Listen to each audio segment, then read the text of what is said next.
നമസ്കാരം. പ്രധാന വാർത്തകൾ.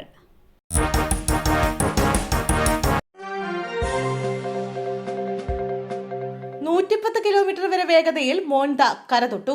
കനത്ത ജാഗ്രത. കേരളത്തിൽ യെല്ലോ അലർട്ട്. ബംഗാൾ ഉൾക്കടലിൽ രൂപമെടുത്ത മോൻത അതിതീവ്ര ചുഴലിക്കാറ്റായി മാറി ആന്ധ്രാ തീരം കടന്നു. ചുഴലിക്കാറ്റ് കരയിലേക്ക് പ്രവേശിക്കുന്നതിന് മുന്നോടിയായി ആന്ധ്രാ തീരത്ത് മഴ കനത്തു. കാക്കിനാട തുറമുഖത്ത് അതീവ ജാഗ്രതാ സന്ദേശം പുറപ്പെടുവിച്ചു. അതീവ ജാഗ്രതയിലാണ് ആന്ധ്ര, ഒഡീഷ, പശ്ചിമബംഗാൾ സംസ്ഥാനങ്ങൾ. സമീപ സംസ്ഥാനമായ ഒഡീഷയിലും ചുഴലിക്കാറ്റിന്റെ ആഘാതം അനുഭവപ്പെട്ടു. അവിടെ 15 ജില്ലകളിലെ സാധാരണ ജനജീവിതം തടസ്സപ്പെട്ടു. ചുഴലിക്കാറ്റിന്റെ പ്രഭാവം മൂലം കോനസീമ ജില്ലയിൽ മരം വീണ് വീടിന് നാശനഷ്ടം സംഭവിച്ചതിനെ തുടർന്ന് ഒരു വയോധിക മരിച്ചു. ഈ ജില്ലയിൽ തന്നെ ശക്തമായ കാറ്റിൽ തെങ്ങുകൾ കടപുഴകി വീണ് മറ്റൊരു സംഭവത്തിൽ ഒരു ആൺകുട്ടിക്കും ഓട്ടോ ഡ്രൈവർക്കും പരിക്കേറ്റു.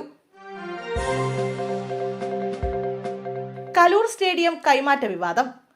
GCDA യോഗം ഇന്ന് രാവിലെ 10:30 കടവന്ത്രയിലെ GCDA ആസ്ഥാനത്താകും യോഗം നടക്കുക. അർജന്റീന ടീമിന്റെ മത്സരം കൊച്ചിയിൽ നടത്തുമെന്ന് പറഞ്ഞുകൊണ്ട് രംഗത്ത് വന്ന സ്പോൺസർക്ക് സ്റ്റേഡിയം കൈമാറിയതിൽ വീഴ്ചകൾ ഉണ്ടായി എന്നാണ് വിമർശനം. ഇത് യോഗത്തിൽ ചർച്ചയാകും. GCDA ഭരണസമിതി യോഗത്തിൽ വിഷയം ഉന്നയിക്കപ്പെടാനാണ് സാധ്യത. കരാറിൽ ദുരൂഹതയുണ്ടെന്നുള്ള ആരോപണം കോൺഗ്രസ് സ്വീകരിക്കുന്നതിനിടയിലാണ് ഇന്ന് നിർണായക GCDA യോഗം ചേരുന്നത്. അപ്പൂപ്പന്റെ കൈവിട്ട വെളിയിലേക്കോടി. ചവറയിൽ 4.5 വയസ്സുകാരൻ വെള്ളക്കെട്ടിൽ വീണ് മരിച്ച നിലയിൽ.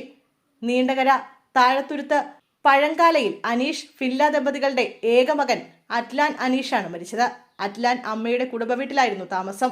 കുട്ടിയുടെ മാതാപിതാക്കൾ UK-യിലാണ്. നീണ്ടകര പരിമണത്തെ പ്ലേ സ്കൂളിൽ പഠിക്കുന്ന അറ്റ്ലാൻ സ്കൂളിന്റെ വാഹനത്തിൽ നിന്നിറങ്ങി അപ്പൂപ്പൻ ദിലീപിനൊപ്പം വീട്ടിലേക്ക് വരുന്നതിനിടെയാണ് അപകടമുണ്ടായത്. ഗേറ്റ് തുറന്ന് അകത്ത് കയറിയപ്പോൾ കുട്ടി അപ്പൂപ്പന്റെ കൈവിട്ട് വെളിയിലേക്ക് ഓടിപ്പോയി. കുട്ടിയുടെ ബാഗ് വീട്ടിൽ വെച്ച ശേഷം ദിലീപ് കുട്ടിയെ അന്വേഷിച്ചപ്പോൾ കണ്ടെത്താനായില്ല. തുടർന്ന് വീട്ടുകാരും നാട്ടുകാരും ചേർന്ന് നടത്തിയ അന്വേഷണത്തിലാണ് സമീപത്തെ കൈത്തോട്ടിൽ വെള്ളക്കെട്ടിൽ വീണ നിലയിൽ കുഞ്ഞിനെ കണ്ടെത്തിയത്. തുടർന്ന് കുട്ടിയെ ഉടൻ തന്നെ ജില്ലാ ആശുപത്രിയിൽ എത്തിച്ചെങ്കിലും രക്ഷിക്കാൻ സാധിച്ചില്ല.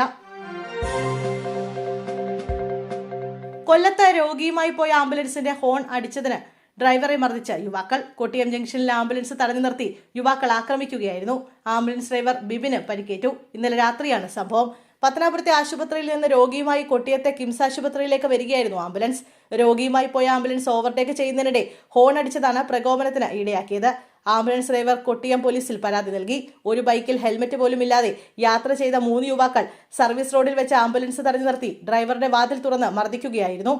ആംബുലൻസിൽ രോഗിയുണ്ടെന്ന് നാട്ടുകാരടക്കം അഭ്യർത്ഥിച്ചതിന് പിന്നാലെയാണ് ഇവർ ആംബുലൻസ് വിട്ടു നൽകാൻ തയ്യാറായത്. അന്വേഷണം ആരംഭിച്ചതായി കൊട്ടിയം പോലീസ് പറഞ്ഞു. PM ശ്രീ വിവാദം. LDF-നും സർക്കാരിനും ഇന്ന് അതിനിർണായകം. ഇന്ന് 3:30 ചേരുന്ന മന്ത്രിസഭാ യോഗത്തിൽ CPI മന്ത്രിമാർ പങ്കെടുക്കില്ല.